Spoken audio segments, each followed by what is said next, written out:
Bonjour à tous. Ce qu'on appelle maintenant le mouchoir gate, cette histoire dans le train pour Kiev de Macron, Merz et Starmer, a déchaîné et a entraîné l'hystérie de l'Élysée et des médias. Et elle est terriblement révélatrice sur une conception du pouvoir et les menaces qui pèsent sur ceux qui osent défier ce pouvoir dont je fais partie, puisque je suis très ciblé dans cette affaire, je vais vous en parler. Les patriotes sont très ciblés, et puis la manière dont travaillent les médias. On relance notre pétition nationale qui est en lien sous la vidéo en description, bien sûr, pour couper toute subvention publique aux médias en France. Et là, je crois qu'ils l'ont démontré, qu'ils sont les valets du pouvoir, mais c'est très révélateur. Attention, les mots qu'a utilisé l'Élysée après cela sont très significatifs de ce qu'il pourrait faire derrière. Je vais vous en parler dans cette vidéo. Signez la pétition pour couper les subventions publiques aux médias, elle est en lien sous la vidéo en description. Cette affaire, elle est très importante. On ne parlait pas que d'un mouchoir. Moi, je parlais de fond et de forme. Je parlais de la paix et de la guerre. Je vais y revenir. Et là, j'ai pas de réponse sur ce sujet-là. Évidemment. Nous allons y revenir en détail dans cette vidéo qui n'est pas qu'anecdotique, qui est très, très importante sur plein de sujets de fond et de démocratie, de contre-pouvoir. Merci de la partager, de vous abonner à cette chaîne YouTube par un petit clic gratuit sur s'abonner. Ça aidera énormément. Pensez-y à ce clic gratuit sur le s'abonner. C'est comme ça que la vidéo se diffuse et touche plus de monde si vous êtes abonné à la chaîne plutôt que pas abonné. Vraiment, c'est ce qu'il y a de plus efficace. Merci à vous. Ce vendredi 16 mai à 19h, on est bien sûr en direct sur cette chaîne. Je vous l'annonce déjà pour ceux qui me posaient la question. Ça va être un très gros direct. Soyez là. Je vous annonce que ça y est, nous ouvrons les inscriptions pour Arras 2025, les assises de la souveraineté, samedi 13 septembre. C'est toujours 5 € l'entrée pour toute la journée. C'est ouvert à tous. C'est sous la vidéo en description. Vous voyez déjà les premiers intervenants annoncés. C'est déjà formidable, encore plus que l'an dernier. On sera plus de 3000, 3500. On a grandi les salles. Enfin, ça va être phénoménal. Prenez tout de suite votre inscription. On lance très tôt les inscriptions parce qu'il y aura beaucoup de monde. Vous pouvez aussi venir sur place et payer sur place l'entrée. Mais votre place n'est pas garantie. Tandis qu'en ligne, elle est forcément garantie. Donc, profitez-en. Avant cela, le 24 mai, je suis en réunion publique l'après-midi à Nantes et le 25 mai à Cannes. Les deux réunions publiques sont entrées gratuites. Il faut s'inscrire par un lien sous la vidéo en description. Et le jeudi 29 mai à 18h, j'appelle tout le peuple du non. Dernier référendum, on sera jour pour jour, 20 ans après, non à la Constitution européenne et qui veulent le Frexit, à venir devant le Sénat, 20 rue de Tournon à Paris. Jeudi 29 mai, j'ai beaucoup d'annonces et de rendez-vous à vous donner parce que les patriotes ne chôment pas. Plus le procès qu'on lance contre Ursula, si vous avez vu ma vidéo hier avec Maître Guyon. Oui, on prend nos responsabilités, on est là. Merci de soutenir et de partager. Vous allez voir, on est encore très attaqué sur cette affaire du mouchoir Gates, vous allez voir dans cette vidéo. Merci de nous soutenir, merci d'être là. Nous sommes un mouvement indépendant qui n'a pas un centime de subvention publique, ni d'aide des médias, ni d'aide des banques. Mais on est là et on est largement le plus grand mouvement souverainiste et de résistance de France. Et on agit, on est concrètement sur le terrain, partout. Venez, je ne peux pas résister, le faire sans vous. Par contre, nous pouvons gagner ensemble. Venez maintenant adhérer ou aidez-nous par un don au mouvement indépendant qui n'a pas de financement public. Vous pouvez adhérer ou réadhérer aux Patriotes dès maintenant par le premier lien sous la vidéo en description. Et faire un don au mouvement, c'est le deuxième lien dès maintenant sous la vidéo en description. Et tout ça fait baisser vos impôts, c'est défiscalisé aux 2/3 de ce que vous mettez. Aux 2/3. Faites pas ce cadeau au fisc. Aidez un mouvement indépendant qui résiste, qui est là, qui est attaqué, qui bouge, qui ne lâchera rien, les patriotes. Bravo aux donateurs, aux réadhérents, bienvenue aux nouveaux adhérents patriotes. Allez, on y va. D'abord, l'histoire et sa viralité. C'est devenu mondial. Alors, tout est parti d'une communication, c'est pas nous qui l'avons inventé, par des photos et des vidéos de Macron, Starmer le Britannique et Merz le chancelier allemand dans le train vers Kiev dans la nuit du 9 au 10 mai. J'ai parlé du fond de ce qui s'est passé dans une très récente vidéo. Mais ils sont apparus très vite et je l'avais souligné avant même que l'affaire du mouchoir Gate n'apparaisse. J'avais souligné sur la forme, leur état tout à fait surprenant. Alors qu'ils sont censés représenter leur pays, chef d'État, gouvernement, et qu'ils vont aller parler d'une guerre qui fait des milliers de morts chaque semaine. Ils étaient débraillés, j'avais parlé très vite d'une soirée pyjama, hilar, je dirais même rigolard, sur leur propre communication, alors que ce sont des dirigeants nationaux qui vont sur, encore une fois, un théâtre de guerre avec beaucoup de morts, et des enjeux très lourds, très sérieux. Et puis, c'est vrai qu'est apparue une séquence où on voit, sur une des vidéos, ils sont à table dans un wagon. Emmanuel Macron, d'un coup, l'air gêné, on le voit sur sa tête, planquer quelque chose, le prendre subitement sur la table et le mettre dans sa poche. Et Merz faire la même chose, d'ailleurs, avec un autre objet à côté de lui. Moi, je n'ai rien affirmé, je n'ai fait que lui poser une question parce que je n'ai jamais vu cette scène-là, jamais, avec des chefs d'État de gouvernement Vous savez, quand il y a une photo ou des caméras ou des photographes qui arrivent dans sur un lieu où on va prendre des photos ou des vidéos, ben, tout ça est scénarisé. Ils savent qui ils ont emmené dans le train et qui ils n'ont pas emmené. Ils n'ont pas emmené des photographes ennemis. Bon, ils ont choisi, ils ont trié sur le volet. Et puis, s'il faut faire place nette sur la table et arranger les choses, on le fait avant. On dit, bah écoutez, oui, il y a un mouchoir qui traîne, on va l'enlever. Il y a un papier qui n'a rien à faire là, on va l'enlever. On va remettre un peu d'ordre, on va mettre un objet exprès pour la com. Enfin, tout ça, vous connaissez par cœur. C'est évidemment toujours organisé. Puis ensuite, ils prennent la photo où ils allument leur caméra. Là, il y a comme s'il était pris sur le fait, comme s'il avait oublié un truc. Donc, je m'en suis étonné comme beaucoup. Beaucoup de gens sur les réseaux sociaux ont commencé à relayer ça. Et moi, j'avais déjà réagi sur ce voyage-là, y compris sur la forme, leur aspect débraillé, rigolard, je vous l'ai dit, mais avant même d'avoir vu cette séquence. Et j'ai réagi, j'ai mis un tweet, qui était pas du tout mon premier sur ce voyage, mais le 11 mai sur mon compte X. Voilà, j'écris ça, je mets la vidéo, je mets « Quand les photographes débarquent en plein milieu de leur soirée pyjama, les trois zozos va-t-en-guerre, c'est comme ça que je les appelle, hein, semblent mal à l'aise, que planque Macron ?» Et pour l'interrogation, et je mets « Confère la vidéo ». Je n'affirme rien. Et ça a été repris ensuite ça avait déjà été mis avant moi par plein d'internautes, et puis ça a été repris après moi par quelques autres responsables politiques, français notamment. Mais il y a une diffusion mondiale. Signe qu'il y a une crédibilité, on n'est pas étonné, sinon ça ne fonctionne pas. Hein. Si les gens se disent, bah non, ça ressemble pas à Macron, ça s'arrête là. Mais si les gens se disent, c'est crédible vu Macron, alors France 24, même le 12 mai, a noté dans un article que, je cite, les publications sur X ont totalisé 75 millions de vues pour l'instant, ça continue d'augmenter. Hein. Par exemple, un des plus gros youtubeurs américains, Alex Jones, qui a un compte sur X de 4,4 millions d'abonnés. Moi, mon compte X, c'est F-Philippot, hein, si vous voulez aller voir, comme Instagram, vous pouvez vous abonner. Eh bien, l'a relayé. Il y a eu un commentaire d'Elon Musk, proche de Trump, et puis la porte-parole du ministère des Affaires étrangères russe, Maria Zakharova, a partagé l'interrogation sur son canal Telegram, ainsi que le présentateur star russe Vladimir Soloviev. Donc ça se diffuse mondialement. Et là, réaction de l'Élysée.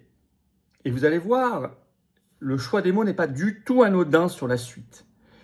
Par un tweet sur son compte X, le compte officiel de l'Élysée quand même, hein, le 11 mai, plus sur TikTok, en français puis en anglais. Et voilà ce qu'écrit l'Élysée. Quand l'unité européenne dérange, la désinformation va jusqu'à faire passer un simple mouchoir pour de la drogue. Cette fausse information est propagée par les ennemis de la France, à l'extérieur comme à l'intérieur. Vigilance face aux manipulations. Ok. Le terme. Ennemi de la France. Et notamment à l'intérieur. Ça s'appelle du terrorisme. Vous savez, c'est ce que Trudeau utilisait comme terme contre les convois de la liberté en 2022. Les camionneurs qui bloquaient suite à la vaccination Covid obligatoire, il les avait appelés des ennemis de l'intérieur. La même chose en Roumanie, quand ils ont annulé l'élection de Georgescu, ils ont dit ceux qui ont voté pour lui, qui le soutiennent, sont des ennemis de l'intérieur. En fait, tout ce vocabulaire, non pas adversaire, non, ennemi de l'intérieur. C'est très, très inquiétant de la part d'un chef de l'État. Ça laisse la porte ouverte à des procédures d'interdiction, d'enfermement, de dissolution, y compris de partis politiques. C'est totalement dictatorial, hein, si vous réfléchissez bien. Et vous voyez tout de suite, le lien est immédiatement fait avec l'unité européenne, la vache sacrée qui est attaquée. Oui, parce qu'effectivement, sur le fond, moi j'ai posé plein de questions sur le fond, au-delà même du mouchoir gate. Donc on sent qu'on a touché une corde sensible. Et qu'on a touché notamment sur le fond aussi la vache sacrée, l'unité européenne, l'Union européenne. Car au-delà même de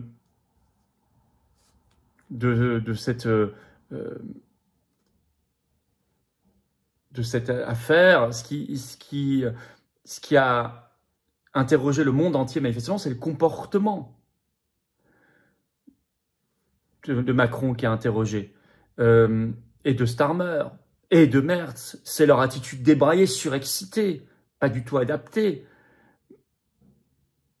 Et on se dit, mais à quoi sur le fond leur voyage a servi là-bas à Kiev, à part mettre de l'huile sur le feu? Est-ce qu'il a servi la paix? C'est toutes les questions qu'on posait, mais ça on n'a pas de réponse. Parce que moi, ce n'était pas du tout la première réaction que je faisais, aussi bien en vidéo que par tweet ou sur d'autres réseaux sociaux.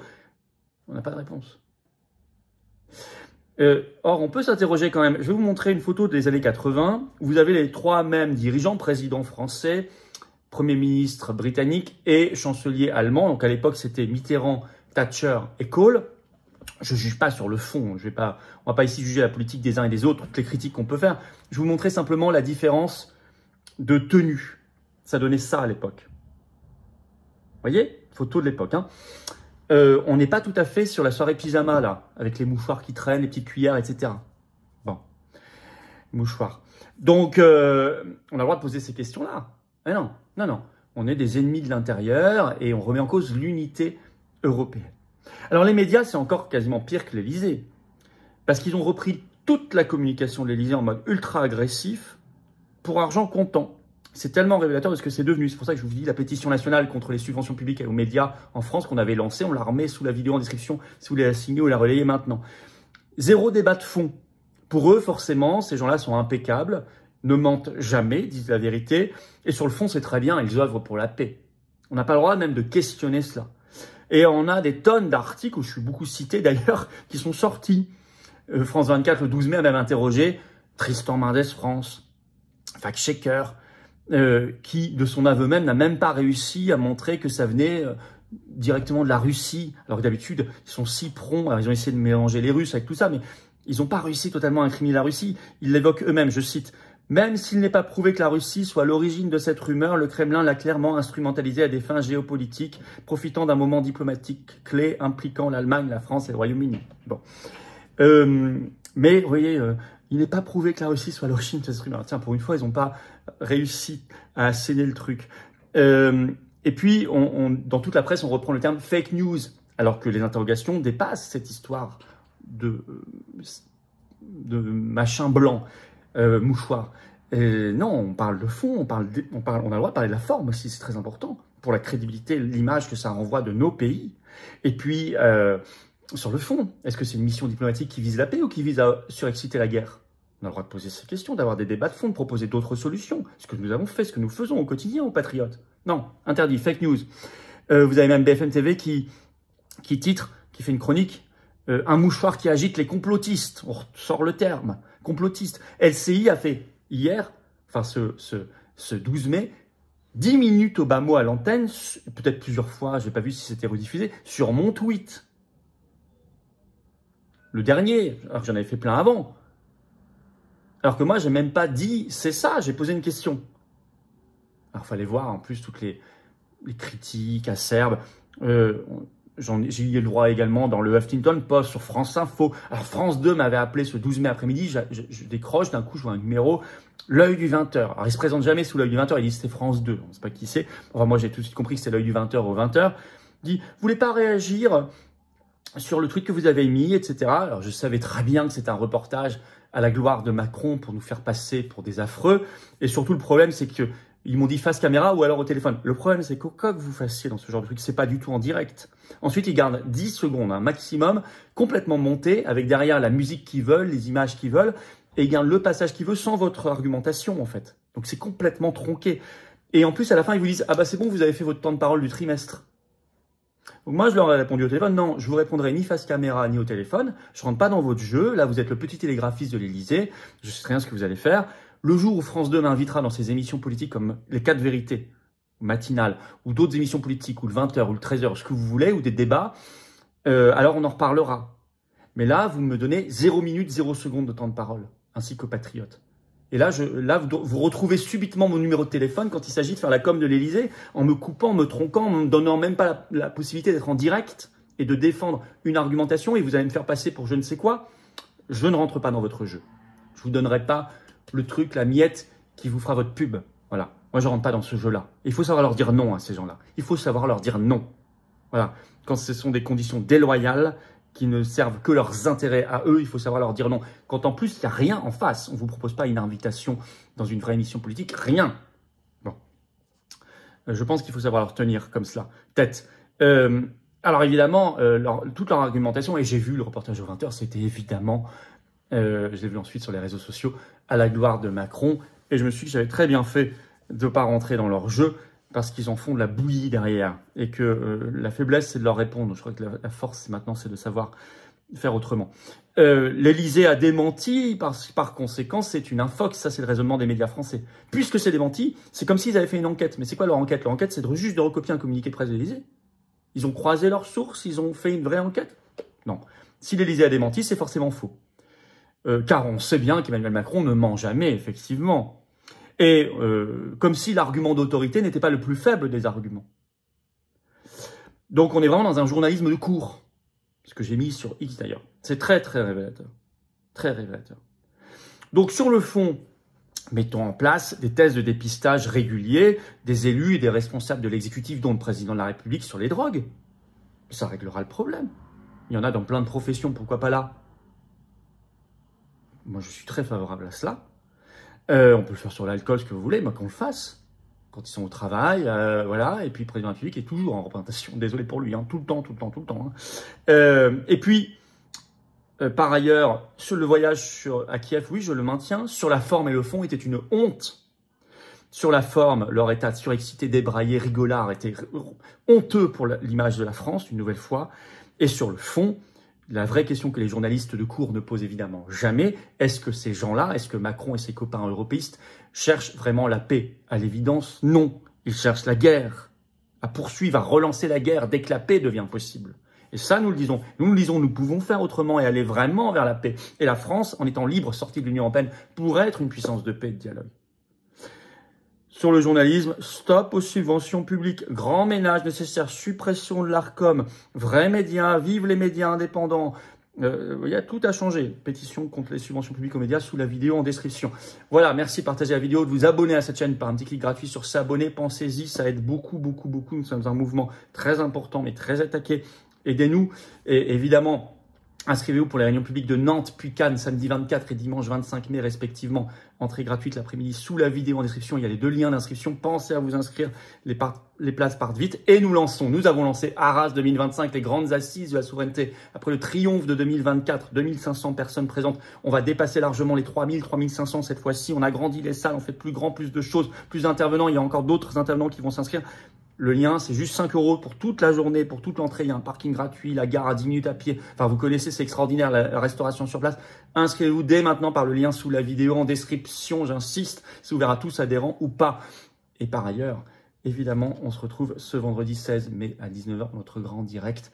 Je vous attends aux Patriotes. Oui, 29 mai, j'ai oublié de le dire. Grande manif pour le Frexit, pour les 20 ans du non. Jeudi 29 mai devant le Sénat, 20 rue de Tournon à Paris. Soyez là, organisez-vous en covoiturage de toute la France. Aidez-nous, soutenez-nous, défendez-nous, partagez avec nous, battez-vous avec nous, luttez avec nous. On va gagner ensemble, on va les vaincre, on les aura. Liberté, souveraineté, paix, France libre, avenir, espérance, jeunesse, France, toutes les générations. C'est le plus grand mouvement souverainiste de France, les Patriotes. Cette carte orange d'adhérents, de réadhérents, elle est à vous. Venez maintenant, j'ai besoin de vous vraiment plus que jamais. Vous pouvez adhérer ou réadhérer aux Patriotes dès maintenant par le premier lien sous la vidéo en description. Ce lien est également en commentaire épinglé, une petite fiche sur l'écran maintenant et dans quelques secondes un lien sur l'écran. Vous pouvez faire un don au mouvement par le deuxième lien sous la vidéo en description. Je rappelle que nous sommes un mouvement indépendant, 100% anti-oligarchique qui n'a pas 1 € de subvention publique ni d'aide des banques, rien, que des attaques. Mais on s'est développé, on est immense, on est énorme, on mobilise beaucoup de monde. On les aura. Venez avec nous. On est en mode bulldozer, mais il faut nous aider. Les liens pour adhérer et faire un don sont également sur notre site les-patriotes.fr. Et tout ça fait baisser vos impôts puisque c'est défiscalisé aux 2/3 de ce que vous mettez. Faites pas de cadeaux au fisc, pas de cadeaux à Bayrou et à Macron. Aidez ceux qui se battent et qui sont indépendants. Bravo aux donateurs, aux réadhérents, bienvenue aux nouveaux adhérents patriotes du fond du cœur. Et vive la France.